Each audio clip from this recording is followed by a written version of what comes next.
This is day 6 of the Bible in a Year podcast. Today's reading is Genesis chapter 18, verse 9, through chapter 21, verse 21. We hope you enjoy today's reading. They said to him, "Where is Sarah your wife?" And he said, "She is in the tent."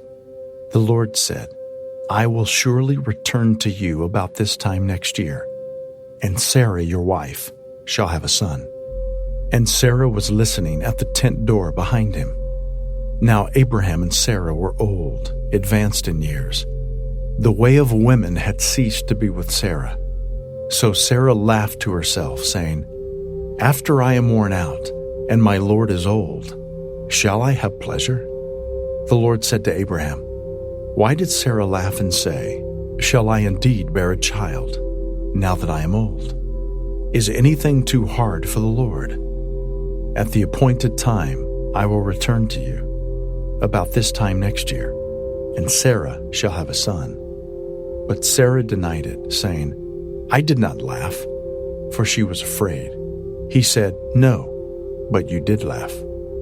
Then the men set out from there, and they looked down toward Sodom, and Abraham went with them to set them on their way.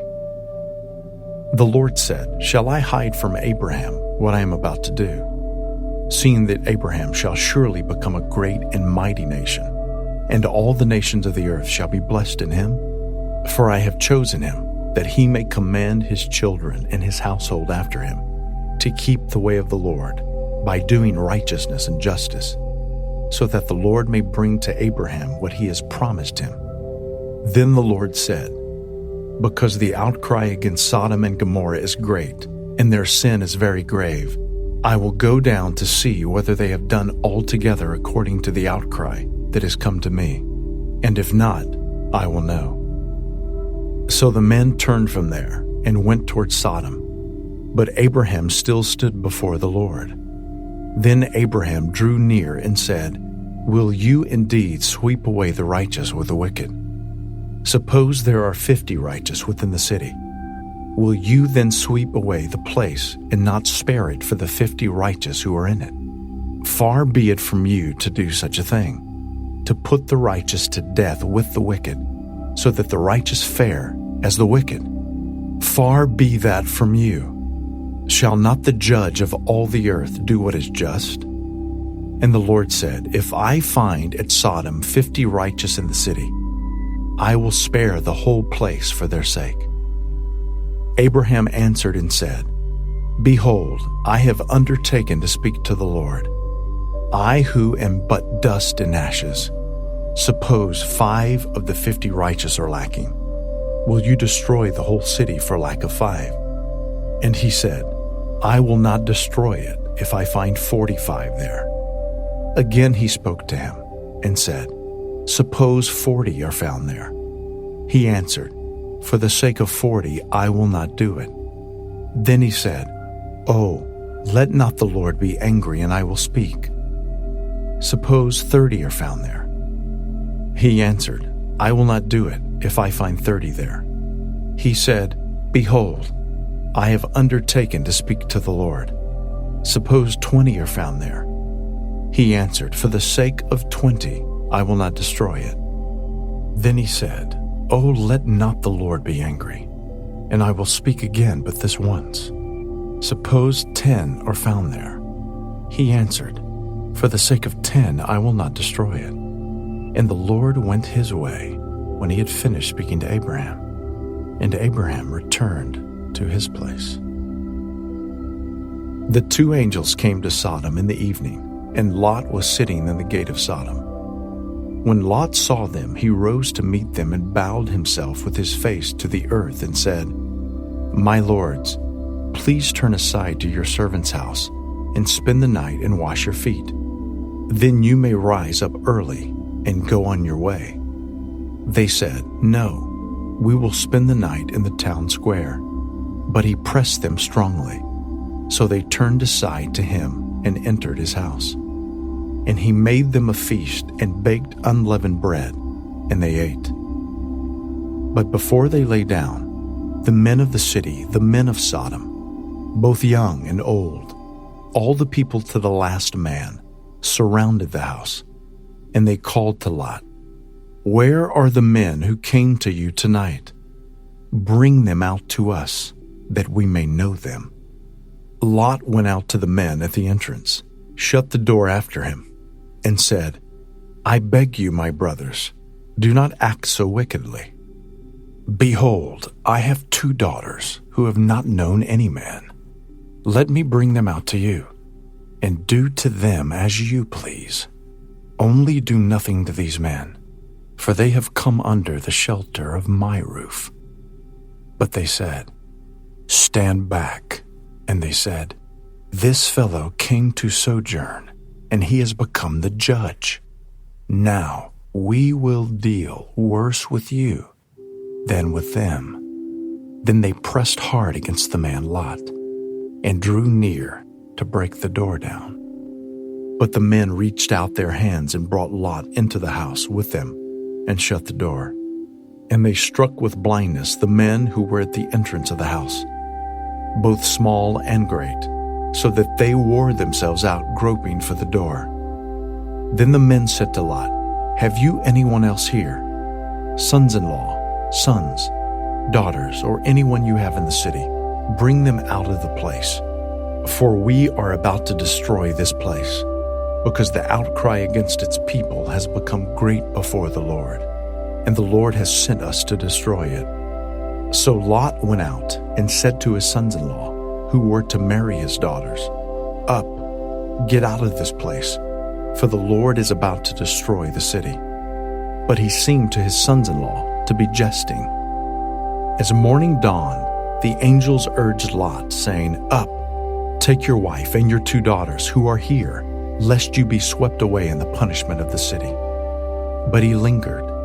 So the men seized him and his wife and his 2 daughters by the hand, the Lord being merciful to him, and they brought him out and set him outside the city. And as they brought them out, one said, "Escape for your life. Do not look back or stop anywhere in the valley. Escape to the hills, lest you be swept away."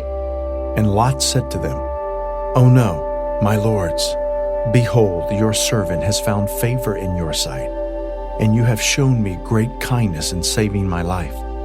But I cannot escape to the hills, lest the disaster overtake me and I die. Behold, this city is near enough to flee to, and it is a little one. Let me escape there. Is it not a little one? And my life will be saved." He said to him, "Behold, I grant you this favor also, that I will not overthrow the city of which you have spoken. Escape there quickly, for I can do nothing till you arrive there." Therefore, the name of the city was called Zoar. The sun had risen on the earth when Lot came to Zoar.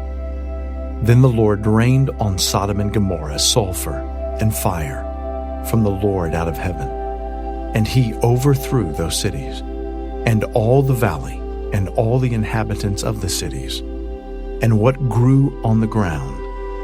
But Lot's wife behind him looked back, and she became a pillar of salt. And Abraham went early in the morning to the place where he had stood before the Lord.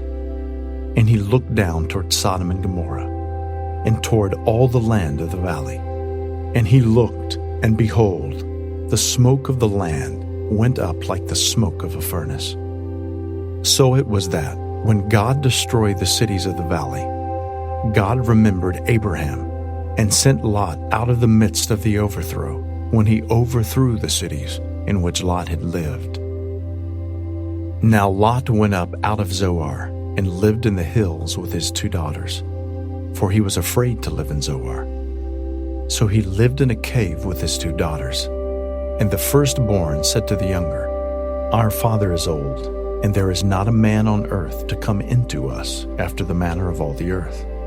Come, let us make our father drink wine, and we will lie with him, that we may preserve offspring from our father." So they made their father drink wine that night, and the firstborn went in and lay with her father. He did not know when she lay down or when she arose.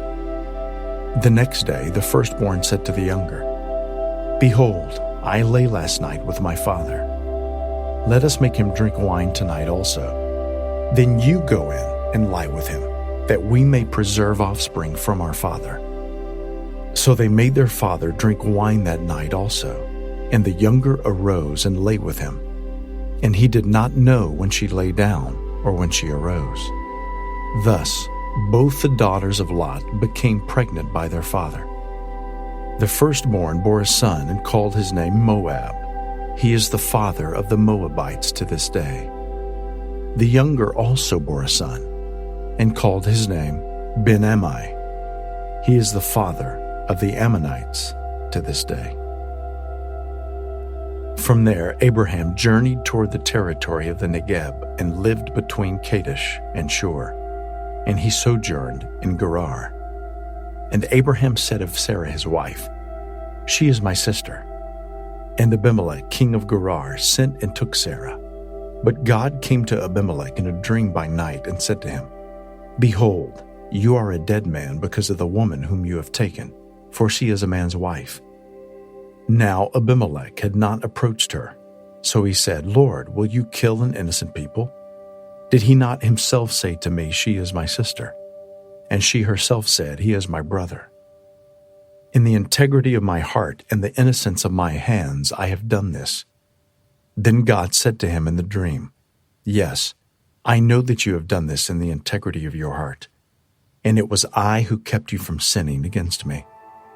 Therefore, I did not let you touch her.